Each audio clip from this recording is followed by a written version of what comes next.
Hindi ko na matandaan kung kailan ako nakaramdam ng totoong saya sa buhay.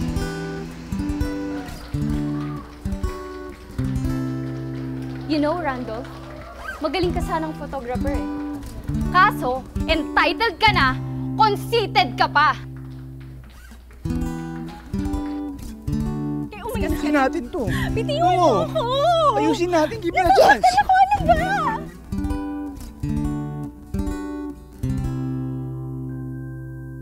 Hindi mo ba alam na napaka-self-centered ng tao? Wala kang ibang inintindi kundi yung sarili mo, yung nararamdaman mo. Ang tagal mong nawala. Kinalimutan mo kami. At wala kang balak ayusin. 15 years?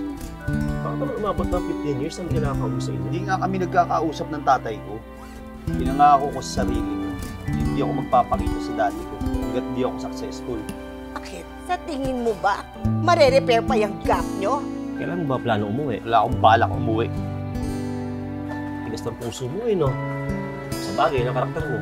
Alam mo kung di na katatropa, hindi pa maintindihan. Naalala kong sabi ng mami ko noong bata pa ako. Ang buhay daw ay parang light bulb. Kapag bago, maliwanag na maliwanag. Pero habang tumatagal, lumalabo. Kukurap-kurap, patay sindi, hanggang sa mapundi. Umuwi ka. Umuwi ka agad. Pero ate, ayoko nang bumalik sa Punta Victoria. Bus terminal. Eh kahit masama loob mo sa daddy mo, o great man siya sa'yo, eh siguro naman sapat na yung 15 years, di ba? May magbabago ba kung uuwi ako? Alam mo naman, puro kapalpak yung nangyari sa akin ng 15 years na yun eh. Ako, di pa yata naging maliwanag na maliwanag ang ilaw ko. Hindi pa yata nakarating man lang sa full capacity ang liwanag. Pero sa tingin ko, wala na.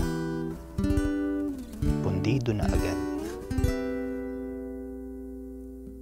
Kanino ako kakapit